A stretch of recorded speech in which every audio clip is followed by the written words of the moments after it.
Welcome once again to my Let's Make a Soccer Team series.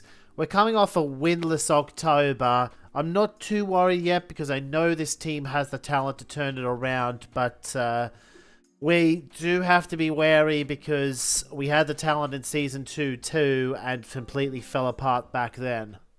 It's also not enough to have talent if the entire league has talent. Gelsenkirchen, aka Schalke, looking pretty good today.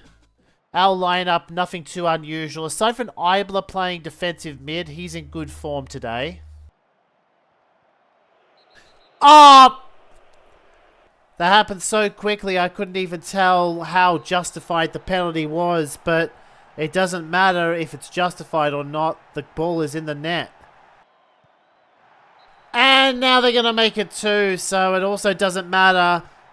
Because even if you want to scratch that penalty from the books, they're still 1-0 up, and they're the only team who has had promising attacks in this game so far. And as time winds down, I'm beginning to wonder if we're going to get any opportunities in the entire game. They almost make it 3, not quite. I don't know who blocked that, but someone did. And that concludes a very poor performance from our team. Something for me to do before the next matchup. I was tossing up whether to get Alert here because our youth academy is getting pretty crowded again in a hurry. But I am ultimately going to take him on board. But that brings us to the first time playing against AS Leipzig in a good while. Any day would be a good day to snap our losing run, but especially today as we can potentially sink the rivals in the process. Our starting lineup is these 11, and something I should be willing to experiment with more is playing styles, because in some cases if the player's play style doesn't match up with their position on the field, that could explain why they are not playing as well as I would like them to. But on a snowy November day, we get started. Oh, they're putting together these long stretches of possession. We couldn't do anything. And their fullback's going to score on us. Yellow card coming out for Olara. Oh, because he's crocked Baumgart. The derby's getting ugly. The only positive is that we did get a free kick in a good position, which hopefully should allow us to threaten the penalty box for the first time in a couple of games.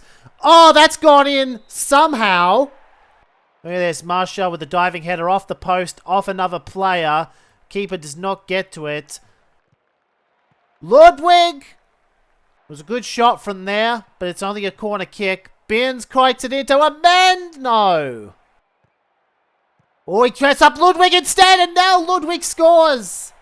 16 minutes to go. They cross it in. Hank Giesen catches. Our substitutions, Emmert replacing Baumgart, and we've put in Freivogel and Eibler to try and give ourselves some defensive strength.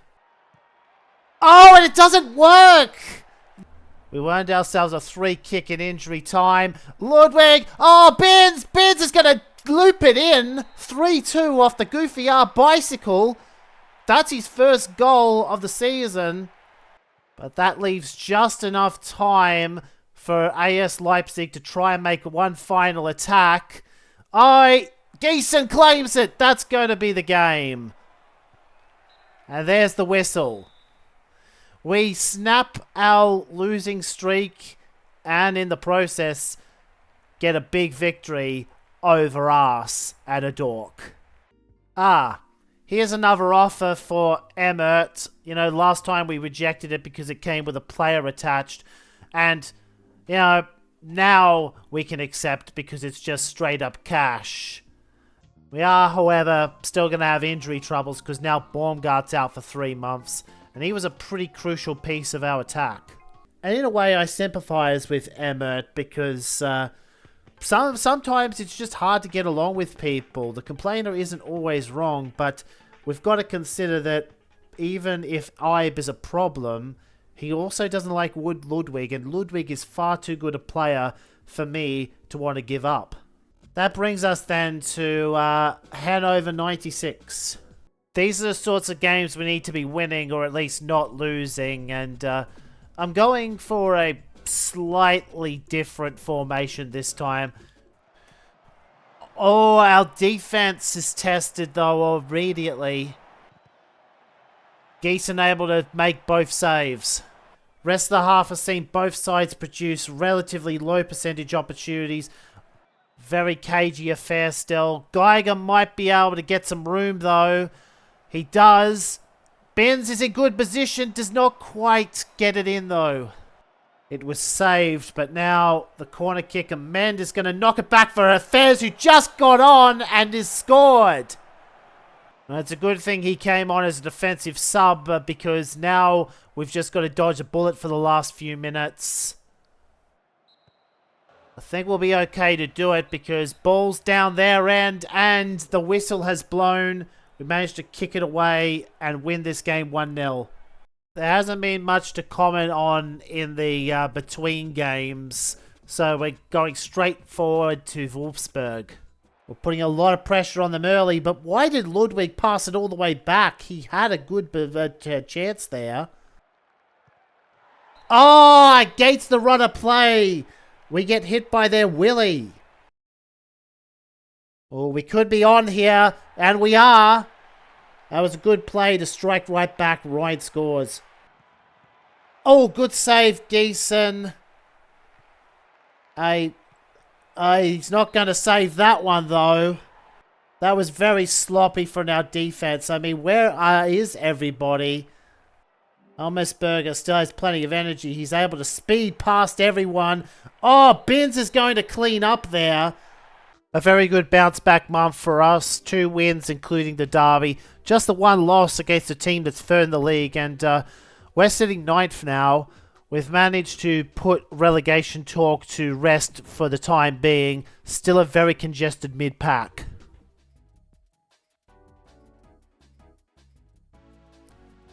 Did we really have to draw Bayern round 1 of the German Cup? That aside, we have the last 3 matches of the first round robin. Leverkusen is the toughest opponent we'll face of the 3.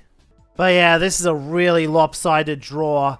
Bielefeld and Rostock got each other. Our rivals got Duisburg, but we have to go through Bayern round 1 if we want to make a run in the cup. If there is any consolation we can take, it's that we were actually leading against Bayern last time we played against them until we ran out of talent right at the end. We're actually playing better than them so far. Benz is in good position. Oh, he's been taken down by the keeper. That is a rarity. He's set to attempt to convert his own penalty, and he makes it this time.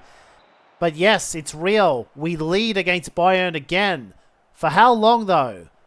Okay, a little bit longer than this at least. And Geeson saves. A fair ways into the second half now, and we're actually doing all right. It actually feels like we're ahead on merit despite being gifted a penalty. And Lindpander crosses. Oh. So, last time I was ahead against Bayern, I tried to change too much tactically and I lost. I think if this formation has been working for us so far, don't go to 4-5-1. Oh, it's Pizarro again. He managed to find some space regardless. Oh, that's a great block from Hafez. And that should be the whistle. And it is. We are their Siegen. We have advanced to the round of 16 against the odds. We don't have much time to savour that victory, though. We've got to be ready once more in the league for Nuremberg. Nuremberg are in a similar position to us quality-wise. They're the team that bought Guthale off of us. He's been getting some playing time for them, but they are resting him because he is tired for this game. Ooh, we got a chance to attack here. Ryan picks it up. A messy bouncing ball, and he scores. Looks like the... Oh, wait, that was not offside. They called that offside. Oh, so instead of us getting a chance to attack, they instead get to equalize as an indirect result of that. Well, we're going to have to try and get that goal back, aren't we? We've got a good chance here. Ryan with plenty of space, but the cross is not very good. Because, yeah, I cannot and should not use the ghost offside as an excuse if we cannot break through at the end of this game. Our defense had a chance to not concede that goal, but they conceded it, and we have to live with the consequences.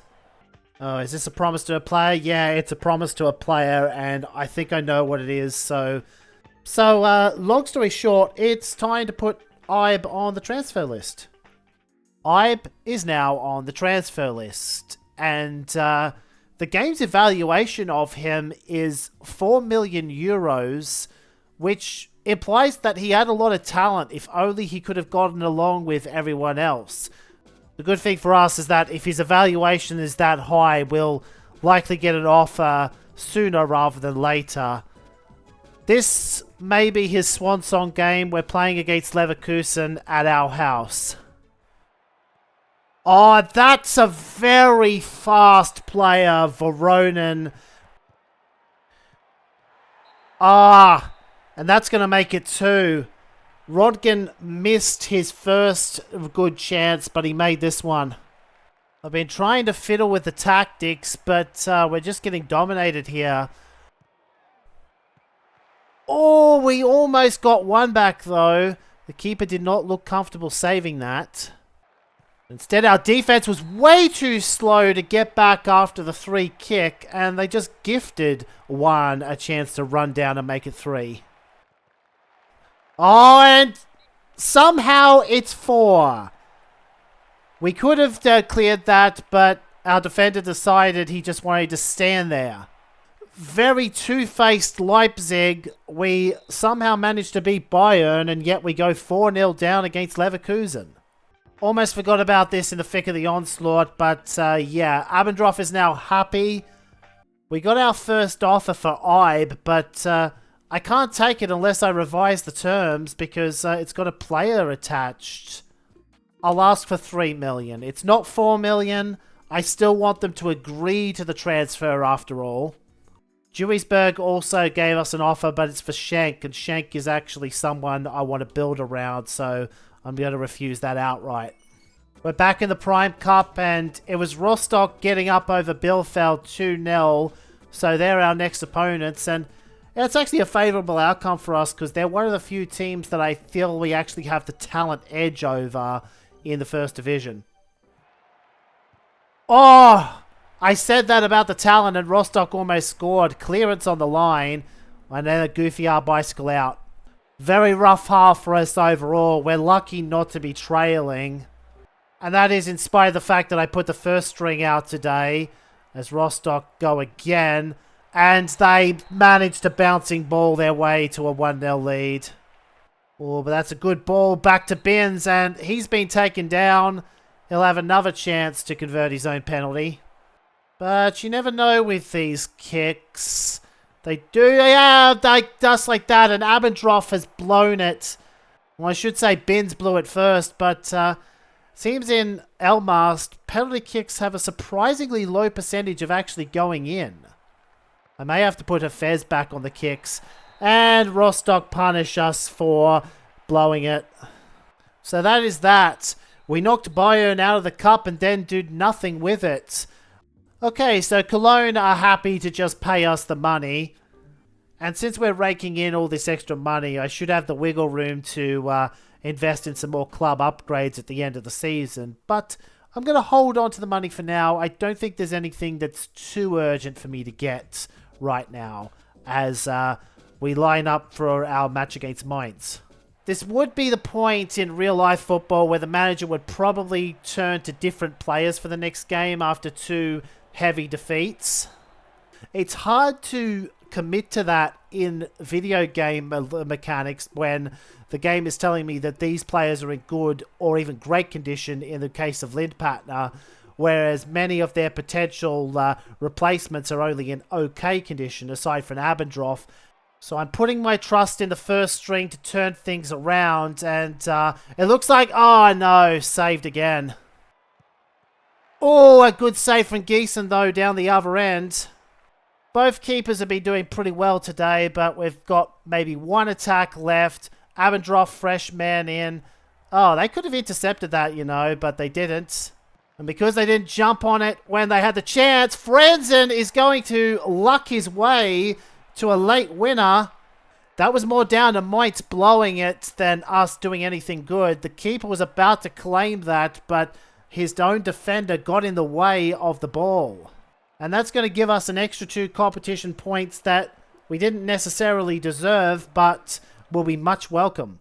Because it means at the end of the year, instead of being in 12th with Mainz dead level with AS Leipzig, we're instead in 9th place, a comfortable 8 points clear of relegation concerns. And in case you were curious about what was happening at the top of the league, Bayern have retaken first despite a difficult season by their standards. But interestingly, I received this email saying that our team reputation has improved. I'm like, it has? I thought that was world ranking based, but no, apparently it's a different mechanic. Because now we're a homegrown club when we started the season as a local. Our world ranking though is still a lot lower than everyone else in the league because it's a 10-year rolling average and we've only been accumulating ranking points for 3. And as a final note before I wrap up the episode, pretty good luck with the PR roles this year. The year-end party, Christmas party was also successful.